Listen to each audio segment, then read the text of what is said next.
What is up, y'all? We are here for our weekly anchor message. I got an unexpected cut today, or rather, there's a high probability on Mondays. So here I am. I'm gonna go on a walk, and I went for a nice run already, and the garden is looking nice, and I'm going to be doing research and hopefully working in Substack for the rest of the night. So I always like a cut because you get to have like this sort of secret study day if you get your ducks in a row. So I'm excited. I'm about to go walking, and on my walk, I'm going to take my time and research and read articles on the path. So yeah, that'll be... My Substack is fairly fresh. I've been building it gradually this year. And then a whole second platform under the name Elizabeth Rose to go deeper into like sacred scriptures and ancient writings and writings of the sages and spiritual foundational concepts, things that are more easily, it's like easier to search them and use them as like an education curriculum resource. Still feel very articulate. All right, awesome. So I'm going to show you all the cards, and then we will listen to the audio, and then we'll come back and talk about the cards in more depth. But yeah, if you're interested in following my other work, I would say the best place to sort of start following me next, if you want more of what I do, but to go deeper and be more specific, is Substack or Patreon. Those Substack and Patreon are going to be exactly the same. Substack and Patreon, you'll find me at Elizabeth Rose or the Elizabeth Rose. There's like pink roses and me, black and white, my face, so you'll recognize my account. But that's where you'll find all of my public content that I make, blog posts, videos, photos, whatever I make. It's all going to be there in one place, but also in addition on Substack, there will be a publication entitled Secret Teachings, and that's where I will be putting more like deeper content, more centered around like studies, scriptural studies, things like that. And on Patreon, it's just the paid tier, but same deal. It's still called Secret Teachings, same content, just different setup there. So whichever platform you prefer, I'll be in both places. All right, so first up we have the Temple, followed by the Queen, followed by the Father.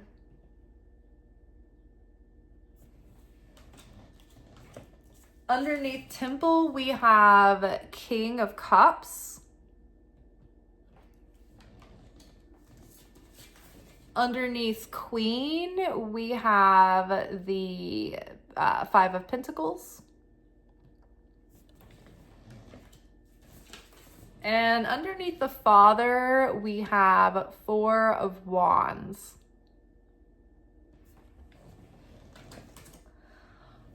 All right, I'm going to let y'all listen to the audio, and then we will come right back. This week is bound to test and trigger us. Ghosts of past, present, and future present us with our myriad of fears in surprising and creative ways. Lose focus for a moment, and our mind wanders into catastrophe and doom. We're feeling threadbare, raked against the washboard of the human experience. Each of us are equally light and dark, or we at least have the potential to be equally light or dark. It is only when we are put under pressure do we see who we really are. When it's easy, it barely counts. But when it's hard, when it's scary, when it's uncomfortable, and we transcend in those moments, that's when we reveal true light and true growth and expansion. It starts with a prayer.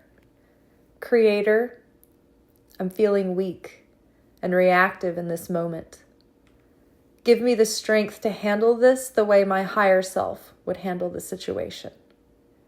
Give me the strength to grow beyond my limited consciousness and fearful inclination. Help me to embody your vision of who I truly am. So Kabbalistically speaking, right now we're entering into the month of Cancer as far as like the energy of this month. It is kind of trying and testing, right? Think about us being tried and tested with our fears and triggers. I know it seems like every month we have like maybe a week every like 6 to 8 weeks of relief. And that's about it. But this month and this week has already been kind of the seed level of that. We starting maybe yesterday, early today, you may have been kind of struck with the ghosts of past, present, and future. Or if you've ever seen Breakfast at Tiffany's, she'll call it a mean case of the reds. And that is what I can only describe as existential dread and feelings of helplessness and fear, and a yearning for comfort and reassurance. So a mean case of the reds. It's like more fiery and scary than the blues. The blues are like, oh, you know, we all know the blues, but the reds, those are like fear, active fear. So we may be getting tested with the mean case of the reds this week. And if you saw the most recent lunation workshop, our new moon in Gemini workshop, you'll know that, so what was I going to say?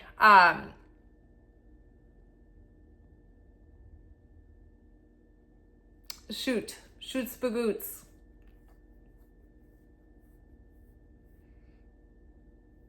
Oh, well, I forgot what I was going to allude to there. But the nature of this month is that it's going to be revealing like fears, and it's going to be revealing our ultimate, like the core, the root of it is like a fear of death, ultimately. Like, oh, I'm afraid that this is going to be a failure and it's going to lead to this and this and this. And so you might have felt that energy already kind of starting. Oh, yes, I was saying like ghosts of past, present, and future haunting you, catastrophizing, maybe being tempted to become reactive. And it's not, we were talking about maybe going back into repeat patterns in the workshop, I think is what I was getting at.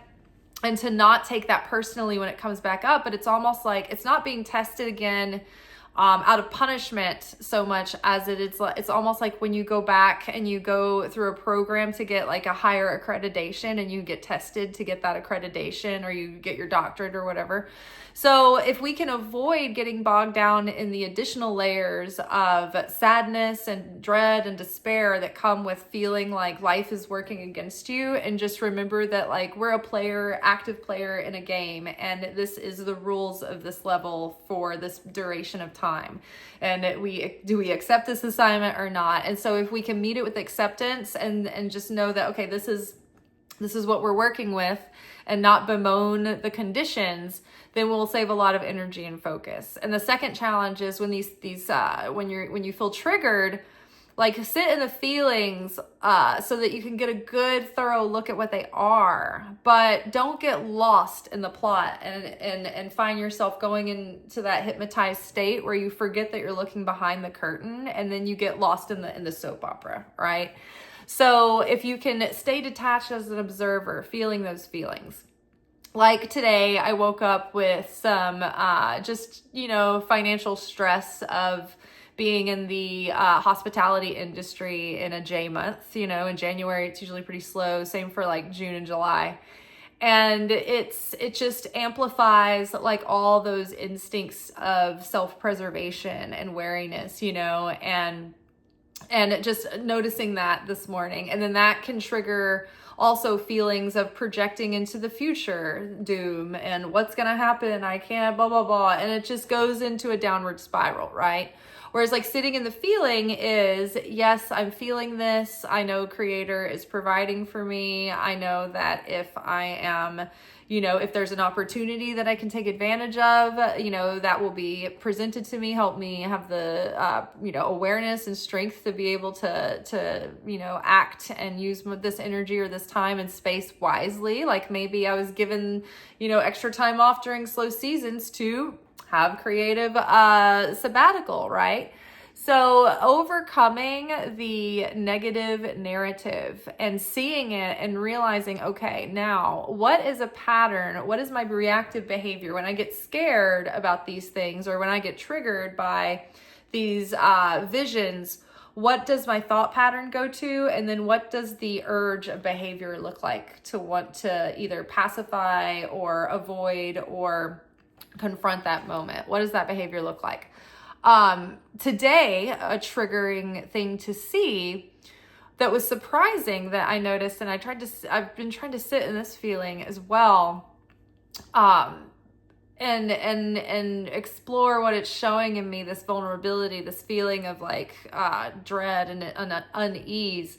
But from the cage fighter, the weigh-in, how drunk and out of control he was, and just like could barely walk to the weigh-in, could barely form words. He was belligerent, and then he was just barely even conscious, and standing there just like throwing up on himself. And this is like a press junket. Like, this is like, there's just no shame. Like, I know we talk about like healing our shame a lot, but I think that there's a certain level of healthy shame that we need to reintegrate back into culture and society, so people don't just think that they should just go out and just be acting like this, like, you know, you're about to at least represent your country, you know, in the world view, like this is how you're acting. Not that I would expect any less, but it was just something about it was just so sickening and frightening and disturbing and depressing and grotesque and disgusting. And when you're looking at the wheel of emotions, and I need to get the graphic and share it, because there are these slides of root emotions, and then there's like these like secondary emotions that branch off in those sections, the slices of root emotions, and then they go out even into bigger varieties of like the third level.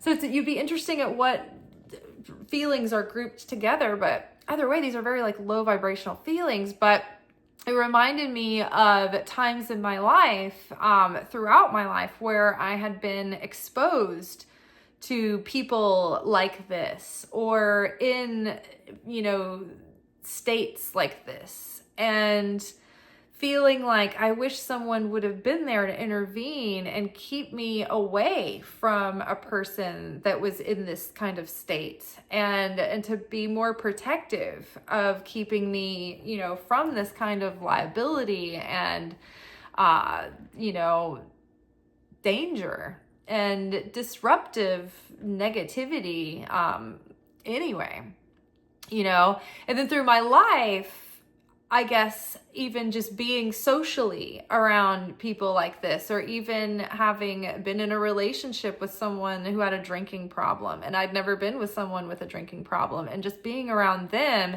in a state where they don't have any control over themselves, and feeling like that inner child exposed, you know, that pattern of being exposed to these people. And now it's up to me to be the adult that I wish was there. And you know what I'm saying? So it's like things that even feel unrelated to you. Notice what's coming up this week, whether it's intimately in your own life, like my, you know, projections of future doom and gloom about my personal finances and, you know, career path, or whether it be things that are, you know, not seemingly so close, but they're still giving you that psychic ick and triggering memories, right? What is it about those, and how can they be faced now to be disassembled and disengaged, right? Because we can't, if there's like a something that's detrimental, right, and we don't go find it and address it, it's just sitting there stirring under the surface. So all of this can feel very disturbing this week, and it can almost link back to, it's going to connect in with this father energy too, because you know, you wonder, where is the healthy masculines in this situation stepping in going, enough is enough, you know, like where were the gentlemen coming in to say, you know, sir, you're making a mess of yourself, like maybe, you know, like you know, like just I don't know. I guess it's good to let these people show who they really are, but oh, it's like we want that father figure to step in and say, this isn't dignified, you know? And it, again, it makes us long for that period of dignity and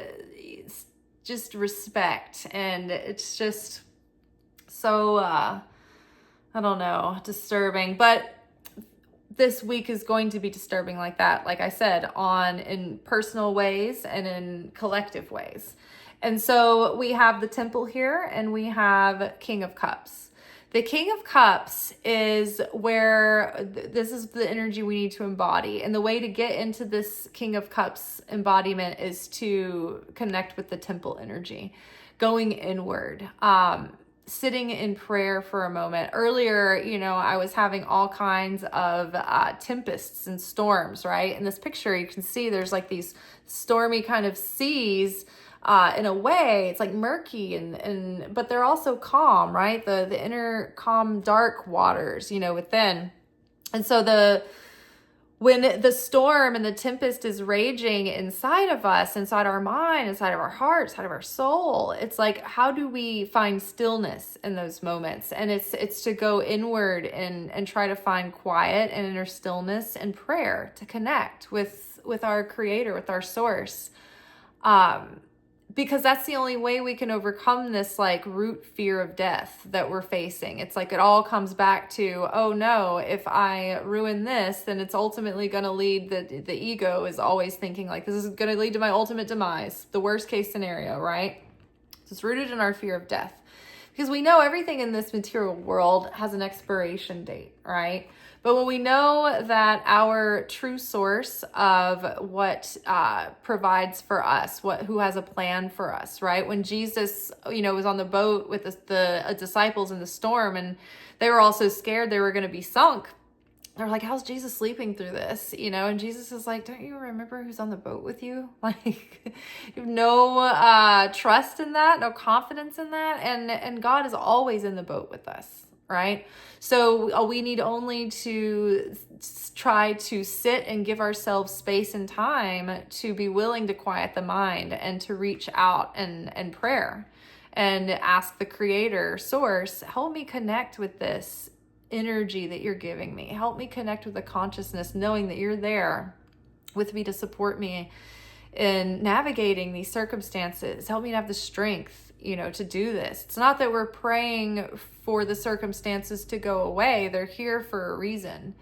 You know, they wouldn't show up in our movie for no reason, right? So you have a vision for me and a plan. How do I align with my higher self so that I can embody like your ultimate vision for me in my potential? And this moment that I'm navigating, it can lead me to my potential if I can rise to the occasion. So help guide me, help strengthen me, help give me the resources and the tools and the consciousness that I need to meet this moment, you know, the way that I need to in my highest good. And then that gives us inner peace and inner stillness. The King of Cups is like a very deep and caring, stable, I would say matriarchal masculine energy, like someone who is caring and intuitive and noble and true and good. Like they're earnest and they're caring, although they may not wear their emotions on their sleeve, right? They might even seem stoic sometimes because they're not letting their emotions get out of control and they're not being controlled by their emotions, but they're comfortable with feelings and emotions, right? Think about Hugo Mortensen, right? He's a very King of Cups kind of man. He's a quiet, he has a strong presence, he has a calming presence. You know, you feel like he would have moral character and moral fiber and ethics. And, you know, he is also creative and sensitive, but strong, you know, and protective as well. So someone like consistent, you know, consistent and dependable, but someone who is, who has a emotional stability and strength of character, even through life's storms. They maintain that inner peace, so they're not jerked around in reactive behavior, right? Because what happens is when the pressure's turned up, we all have equal potential to be either light or dark. And here we have this concept that I'm moving into here. So we all have the ability to be equally light and dark, right? Our scales of like the devil angel within us are always kind of weighing against one another. So as good and as brilliant and as caring and empathetic that I can also be calculating. I could be that equally evil and cold and dismissive, right?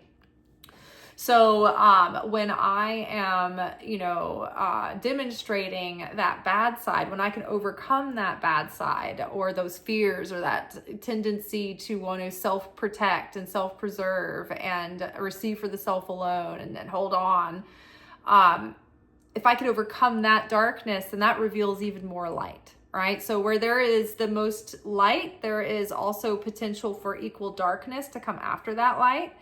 And where there is darkness, there is that equal light that can be also revealed. So there's no real way to tell who we really are when things are easy and in the ideal conditions. Everybody has a fun time on vacation, right? But I was saying to one of my coworkers the other day, I was like, I almost don't know if I could marry a man that I didn't like wait tables with, because I wouldn't know who he really is unless I saw him under those circumstances. Because working in a restaurant, you will be pushed to your absolute point of stress, both in short-term and long-term ways because of the nature of the business, of the fluctuation. So you see someone when they're in an immediate high-stress situation. You see people when they go through weeks of uncertainty around finances, how they treat those times, So, it's not when you meet someone on those first few dates where they're on their best behavior and you're seeing the squeaky cleaned up, airbrushed version of their life, right? It's when you see like right. So same for us. It's like our true nature is revealed during those times of pressure. So right now we are in a testing time that's taking us through a pressure point, and it's pushing us through any way that the universe knows that your fear is going to get pushed, or a feeling of despondency or what have you. So your buttons are going to get triggered, and we are going to feel like, so this Five of Pentacles is like this sense of scarcity, right? We might feel thin in our soul. I mentioned we feel threadbare, like we just keep being run over the ringer, right? And that's the thing though. It's like we're getting stronger though, and things are turning around, and then life isn't testing us 100% of the time on going forever. We go through these seasons, right? As we're leveling up. And right now, we're in a time where the pressure has been turned up, right? Illusions of scarcity and lack and, darkness close in all around us to see what kind of queen we really are. Who are we really? Who are we going to be in this moment? The queen here, she can either be like super benevolent and beloved by the people and be that caring mother to her lands, or she can be exacting and manipulative and coercive and corrupt and severe, right? So when you're broke and you're worn out and worn thin, you got one nerve left. Who are you? Because I know I can be a real dark queen. In fact, I'm struggling with it right now because like last week, I only got to work a couple of shifts, and I had a bunch of extra expenses for family celebrations, and this week it's like the shifts are getting cut. And I'm like, oh, I still need to tithe, and it's like, there wasn't really anything left from what I made, and I'm like, gosh, and so it's like pushing through in these moments, right? This is the test. I know what I need to do, right? And it's that voice of fear that has caused me to drag my feet this long, and maybe even cost me my shift today. You never know, right?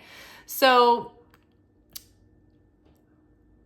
doing something that's positive, taking an action of sharing when it's the most uncomfortable, or pushing yourself to do the act of sharing when you're tired, when you don't feel like it. Doing your spiritual practice when you don't feel like it, when you don't think that it's going to do anything because you're already feeling the depression, your depression is getting cynical. Like, that's when you need to do it. That's when it's going to reveal the more light, right? When I make these videos, Secret Teachings of Jesus is on Saturday night after work, and so many nights have come in thinking, I am burnt to a crisp. I don't know if I can talk for 5 minutes. And if I push myself, those are usually the episodes that are the most powerful, that reveal like this great light, deep secrets. And then it's sure enough lends itself to the week to come with the synchronizing with the Torah portion, right? So had I, buckled during those times, and it's not like I haven't before, but I feel bad about it. And it's a heavy thing to carry when you're like, man, I tried to give myself a break, but I feel like I didn't reveal the light that I could have, and then you've got to conquer the feminine Satan that wants to fill you with guilt and shame and drag you down even further. So again, having the awareness to meet this moment, knowing it's going to bring us some feelings of Five of Pentacles. That is like I imagine like these scenarios almost like walking into like an escape room situation or like laser tag, right? You have a reality on the outside world, but you're going into this scenario because you're going through like a simulation, and you're going to go through through a game. But each time you go in, it's like the lay of the land looks different, and the circumstances are different. The scenario is different, right? And so it's remembering, okay, when you get into the game, you're kind of given amnesia and you get lost in the story. You forget that you're really from the outside world, right? And that's what it's like for us on every week after week when we're going through these lessons, right? It's almost like we're going back into the game, and we become forgetful, and the challenge is to keep remembering. So again, these feelings of insecurity and fears, they likely tie into our father wound, right?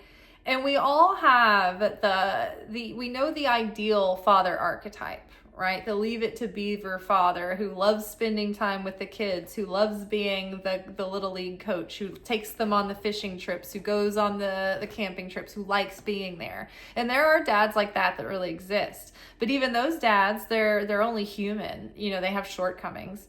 And then we have dads who would throw us to the wolves, and who are not loyal, and who are not that don't stand by, and they're not the protectors that they said they were, right? And so you kind of have to come to terms with the difference between your earthly father and the archetypal father. And that's kind of the healing journey, is unpacking that, the difference you had between the two, right? And grieving what you wish you had that you didn't, right? And accepting what you did have and what that was put in your life to give you, right? It made you into the type of person that you are now, for good or for bad, and you can choose how it's going to shape you. And I, have a dad who's not very emotionally available, and was had a hard personality, and who's pretty distant and just sort of like aloof, and it created in me zero need for validation from people. Like, it was a long journey, but it's made me a person who's independent and doesn't have to ask for permission to be who I am. And it's helped me know how to take care of myself. But there are other things that came with it too. And I'm still working on a lot of it, but when we understand the role that our father played in creating the character of our legend, if we can stand outside of ourselves and look at ourselves like an epic story, from the outside, how did that add to our character development? and how can we undo the result of some of those traumatic wounds? Because chances are our father left us feeling maybe in some ways left exposed or vulnerable, right? Or not supported or not fully seen, right? Maybe we have an abandonment feeling with our father. And I think reappropriating that need to our relationship with our higher power, our source, being that archetypal source of what we wished the father could have given us in that parenting. And we have to go on a journey of accepting that our father is just human, but also acknowledging where we were traumatized, and how that affected our behavior and assumptions and beliefs and like unconscious programming and defense mechanisms because of that, right? So we can do the work without feeling spiteful about it or feeling those feelings of like bitterness and anger. Some of that is the work, right? But once we get to the other side of feeling what that felt like, we can say, okay, this inconsistency that my father was showing me and undependability, I am now mirroring that in my own life in these ways, both to myself and what the energy that I'm bringing to this project or this relationship or what have you. So there's a chance that the way that you feel like you were treated by your father, that pattern is still in some subtle way woven into your life, in your being, in your psychology, and it's causing those conditions to keep playing out even though your father isn't present, right? So if you are used to someone feeling not supported, right, you might continuously meet the theme in your life that you're feeling unsupported. And if you had a father who's inconsistent, right, you might be inconsistent in your life. You may not be able to show up in a consistent way. All of these things, if you can witness them and then make that connection, it helps to, at least when you can name it and put the pieces together, it starts to dismantle that pattern and it starts to break down the hold it has over you, because then you separate yourself from the autopilot mode and then you take yourself into sovereign mode, right? So healing this father issue. I know, like this morning, I was just like, I am sick to death of thinking about my father, both in ways of in passing in conversation and in the history of what he, the effect he left on my family and me personally. Like I'm just so sick to death of it's like, but it has to be seen and sifted through to some extent in order to find that harmony. And it's not like you have to keep picking the wound open, but when things come up, we can't make those connections unless we sit with the discomfort. And it's not necessarily that you start with the whole, like from a starting point, you're not going, you know what, I'm going to look at all of the unconscious programming in my life that's connected to the way my dad was when I was younger. It's more like when you are triggered by things that are happening in the world around you, going through your day, feel that feeling, and then like distant memories might start coming up. And if you let the space be there for them to present, then it kind of like the filing cabinet pulls out the file to show you what the connection is. But usually what happens is when we start feeling uncomfortable feelings and thoughts through the day, we either get caught up in the rumination loop, excuse me,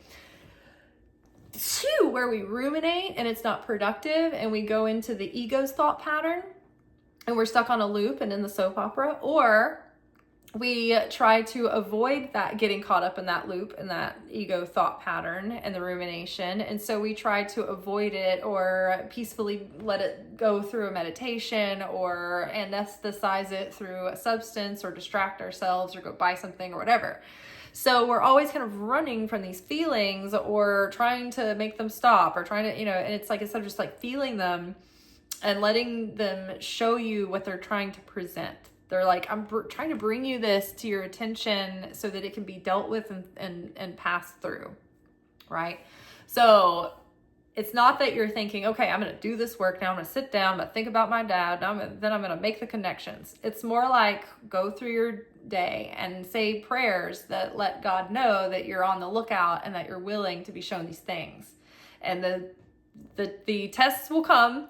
And then allow yourself to feel the feelings and observe the thoughts that follow and the desires to want to fall into a pattern or a certain reactive behavior, right? And so it's just like, it's like an Easter egg hunt. You're seeing the clues as they come up, and then you're putting the pieces together. All right. Okay, that is all for today. We will be back tomorrow for our weekly manifestation message. I am going to be researching this issue of secret teachings that I want to put out. I think it's the reason why it's taking so long is that it's a kind of more of a technical subject to lay the foundation of our studies and the understanding of our studies. And so I want to make sure to get it correct and not make it confusing or not have any misinformation. And so I am literally looking up these articles. I'm not just looking at like synopses. I'm reading the articles, and I'm paying attention to the quality of the source of the article, like where there are, like what the website is, what the organization is, whatever. So I'm taking that into account too. And so it's kind of sent me on a rabbit hole because this particular topic, there's some overlapping categories. And so I want to get those correct. And then there's some things within just the point itself that sort of need to be explained for deeper understanding. So then there is yet another rabbit hole. So this shouldn't be rushed. The work should be good and not pumped out. So it's trustworthy and it is of high value and not just quantity, right? So I'm excited about it. It's very interesting to me, and I've been actually craving some time to spend with the research and really get the lay of the land and a good hold and grasp on the language so that I can present it in a way that's conversationable and digestible the way that we talk, rather than just like kind of like regurgitating an encyclopedia report. All right, you all, I'll keep you updated on that. That's all for now. But if you want, you can go follow my public accounts, Elizabeth Rose on Substack and Patreon, and then you'll see all of my public free content in one place. And you won't miss anything if you're not following me on the other platforms. All right, ciao.